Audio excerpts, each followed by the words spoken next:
तो जीएसटी क्या होती है, तो जीएसटी की कंप्लीट डिटेल हम इसमें पढ़ेंगे कि जीएसटी होती क्या है और कैसे काम करता है। तो सबसे पहले बता देता हूँ कि जीएसटी 1 जुलाई 2017 से इंडिया में भारत सरकार द्वारा लागू किया गया था।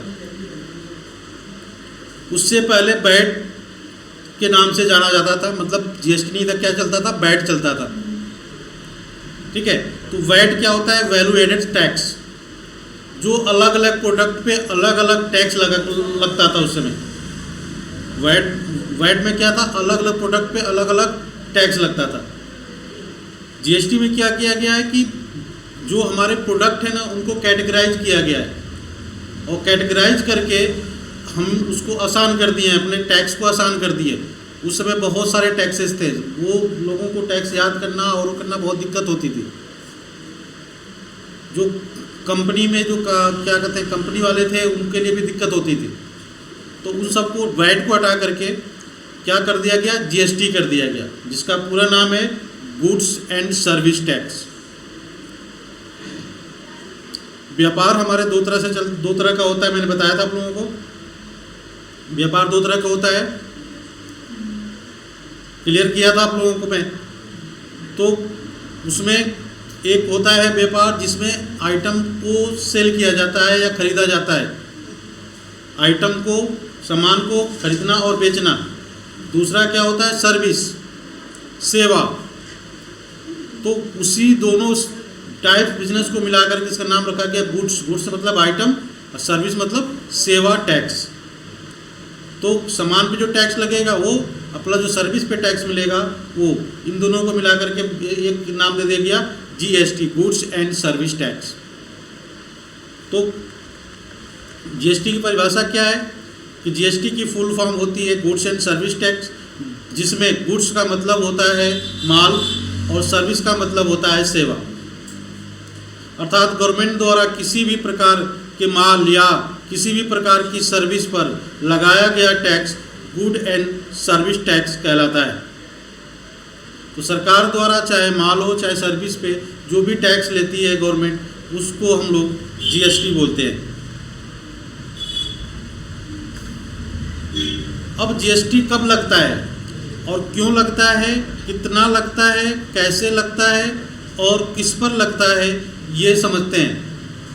तो अब यहाँ पर देखो दे रखा है टाइप ऑफ बिजनेस, व्यापार के प्रकार। सबसे पहले ये समझ लेते हैं कि ये बिजनेस के नेचर क्या होते हैं। तो बिजनेस दो तरह के होते हैं। पहला है business for sale, purchase and sales of goods, जो अभी इसके पहले एक्सप्लेन किया हूँ मैं, जिसमें किसी भी तरह का माल खरीदा या बेचा जाता हो, जैसे इलेक्ट्रॉनिक शॉप जिसमें फ्रिज, एसी, टीवी को खरीदा और बेचा जाता है, जैसे मोबाइल की शॉप जिसमें मोबाइल को खरीदा बेचा जाता है। ये सब परचेज एंड सेल्स की कैटेगरी में आते हैं, जिसमें किसी भी प्रकार के प्रोडक्ट को प्रॉफिट कमाने के लिए और बेचने के लिए खरीदा जाता है। तो आइटम्स जो होते हैं उनको खरीदना और बेचना, ये बिजनेस के पहले प्रकार हैं। दूसरा प्रकार क्या है, तो बिजनेस फॉर सर्विस प्रोवाइडिंग, जिसमें किसी भी तरह की सेवा का आदान प्रदान होता हो, जैसे mobile recharge, telephone recharge, internet recharge, item repairing, hotel service, restaurant. ये सभी सर्विस की कैटेगरी में आते हैं, जिसमें ना ही कोई माल खरीदा जाता है और ना ही बेचा जाता है, बल्कि किसी तरह की सर्विस दी जाती है और प्रॉफिट अर्न किया जाता है। तो ये क्या है, हमारे नेचर ऑफ बिजनेस, मतलब टाइप्स ऑफ बिजनेस हो चुका है कि बिजनेस दो तरह के होते हैं, एक सर्विस का और दूसरा आइटम खरीदने और बेचने का। अब इसमें दे रहा है कि जो जीएसटी पंजीकरण के लिए अनिवार्य है वो क्या क्या चीज़ें अनिवार्य है, उसको छोड़ते हैं। अब ये देखते हैं कि जीएसटी किनको लेना अनिवार्य है, जीएसटी किनको लेना चाहिए। तो उसके लिए सबसे पहले दे रखा है इसमें कि गवर्नमेंट के रूल के हिसाब से एक साल, जिसको टर्नओवर भी बोलते हैं, एक साल में जिनका एक साल में टर्नओवर 40 लाख से ज़्यादा है यानी एक साल में 40 लाख से ज़्यादा माल बेचते हैं उनको जीएसटी में रजिस्ट्रेशन करवाना अनिवार्य है। अगर आप गुड्स सामान बेच रहे हैं तो उस केस में आपको जीएसटी में रजिस्ट्रेशन तब करवाना अनिवार्य हो जाता है जब आपका साल का सेल अमाउंट जो होता है वो 40 लाख से ऊपर है। आपने 40 लाख से ऊपर बेच दे रहे हैं साल में, तो फिर आपको जीएसटी में जीएसटी नंबर लेना या फिर जीएसटी में रजिस्ट्रेशन करना अनिवार्य है, करना पड़ेगा। दूसरा है, और जो एक साल में 20 लाख से ज़्यादा की सर्विस देते हैं, यानी मान लीजिए कि एक साल में 20 लाख से ज़्यादा का मोबाइल रिचार्ज करते हैं, उनको भी जीएसटी में रजिस्ट्रेशन करवाना ज़रूरी है। तो अगर कोई सर्विस सेक्टर में है, सर्विस सेक्टर में अगर कोई बिजनेस कर रहा है या फिर सर्विस सेक्टर में कुछ भी काम कर रहा है, अगर उसकी पूरे साल की सर्विस में जो कमाई हो रही है, जो भी पैसा आ रहा है उनके पास, अगर वो 20 लाख से ज़्यादा है तो उनको जीएसटी में रजिस्ट्रेशन कराना अनिवार्य है। उसके नीचे में जितने लोग हैं उनको जीएसटी लेना अनिवार्य नहीं है। आप ले भी सकते हो, नहीं ले सकते हो, आपके विवेक पे डिपेंड करता है कि आप इसका ज़रूरी है तो ले सकते हो और नहीं ज़रूरी है तो छोड़ सकते हो। तो ये हो गया जीएसटी का।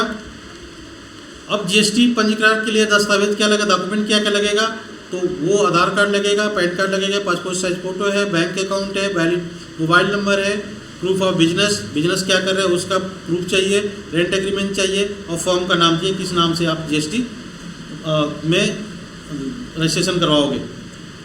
उसके बाद आते हैं कि जीएसटीएन नंबर क्या होता है या फिर जीएसटी नंबर बनता कैसे है, क्या क्या मिला करके एक जीएसटी नंबर तैयार किया जाता है। तो इसमें दे रखा है कि जीएसटी नंबर की फुल फॉर्म होती है जीएसटी आइडेंटिफिकेशन है और जीएसटीएन नंबर 15 डिजिट का होता है, मतलब जीएसटी नंबर 15 डिजिट का होता है।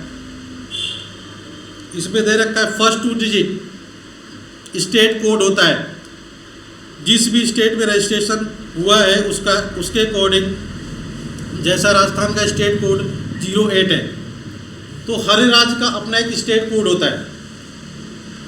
उस स्टेट कोड के हिसाब से जो पहला 2 डिजिट हो जाए, स्टेट कोड 2 डिजिट का ही होता है तो पहले क्या रहेगा उसमें स्टेट कोड रहेगा। Next 10 digit pan card of applicant, अगला 10 डिजिट जो होगा, जो जिसके नाम से हम जीएसटी रजिस्ट्रेशन करवाना चाहते हैं उनका पैन नंबर रहेगा। पैन नंबर जो होता है हमारा वो 10 डिजिट का होता है, तो पूरा का पूरा क्या रहेगा, पैन नंबर रहेगा। नेक्स्ट 1 डिजिट पैन कार्ड के 4 में से कोई भी एक न्यूमेरिक नंबर होता है। तो नेक्स्ट 1 डिजिट क्या होता है, उसके बाद जो 1 डिजिट रहेगा, जो पैन कार्ड है ना उसमें से न्यूमेरिक नंबर होता है। लास्ट में 4 डिजिट न्यूमेरिक नंबर होता है, वो न्यूमेरिक नंबर में से कोई एक रहेगा। Next 1 digit by default Z होता है, तो ये बाय डिफ़ॉल्ट कोई भी लेगा तो इसका क्या रहेगा, जेड रहेगा, फिक्स है ये। उसके बाद लास्ट में दे रखा है लास्ट 1 डिजिट रैंडमली कुछ भी हो सकता है, कुछ भी मतलब वो हो सकता है 1 2 3 4 5 6 7 कुछ भी हो सकता है। तो ये आप लोग यहाँ पे ध्यान दो, जैसे यहाँ पे दे रखा है स्टेट कोड, ये हमारा स्टेट कोड है, ये पैन नंबर है 10 डिजिट का, और ये एक नंबर पैन आपके इनमें से कोई एक नंबर जेड बाय डिफ़ॉल्ट होता है, और ये लास्ट में 5 दे रखा है रैंडमली, मतलब कुछ भी हो सकता है 4 5 6 7 कुछ भी ले सकते हैं डायरेक्ट। वो जब जीएसटी रजिस्ट्रेशन आप लोग अप्लाई करेंगे तो ऑटोमेटिक वो सॉफ्टवेयर आपको जनरेट करके दे देगा, लास्ट में कोई भी रैंडमली ले लेगा। तो ये आपका जीएसटी नंबर कैसे होता है, कैसे तैयार होता है, इसको हमने जान लिया। अब आते हैं टाइप्स ऑफ जीएसटी रेट। फिलहाल गवर्नमेंट में आज जो है, आज की डेट में अगर देखा जाए तो जो जीएसटी का जो रेट है वो बदल चुका है। अभी जो आप लोगों के सामने जो जीएसटी का रेट दिख रहा है ये है नहीं एग्जैक्ट में, अभी 2 महीने पहले इसको 2 महीने 4 महीने पहले इसको बदला गया था। जीएसटी का रेट क्या किया गया था, बदला गया था, मतलब इसमें 28% को हटा दिया गया है और 12% को हटा दिया गया है। ओके, 28% की जगह पे 40% हो गया है तो आपका जो नया स्लैब बना हुआ है जीएसटी का, उसको हम लोग देख लेते हैं कि नया स्लैब क्या बना हुआ है।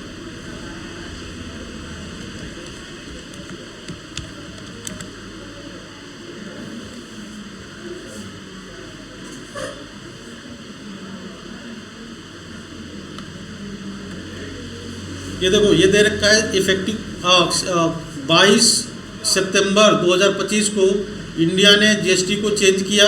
उसमें एक लग्जरियस आइटम के लिए जो था, लग्जरियस गुड्स और जो भी चीज़ें थी उसके 40% टैक्स कर दिया, ठीक है, और 5% 18%। तो जो हमारे पास अब जो स्लैब था उसको रिप्लेस कर दिया, ये वाला रिप्लेस कर दिया है, मतलब ये इस वाले को पूरी को रिप्लेस कर दिया है। ओके, ये जो 5%, 12%, 18%, 28% था, इसको हटा करके अब इन्होंने जो कर दिया है वो क्या कर दिया है, इसेंशियल गुड्स के लिए 5% है।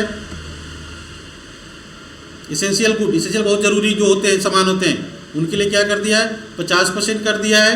और इलेक्ट्रॉनिक्स एंड अप्लियंसेस के लिए रिड्यूस 28 से करके कम करके 18% कर दिया है।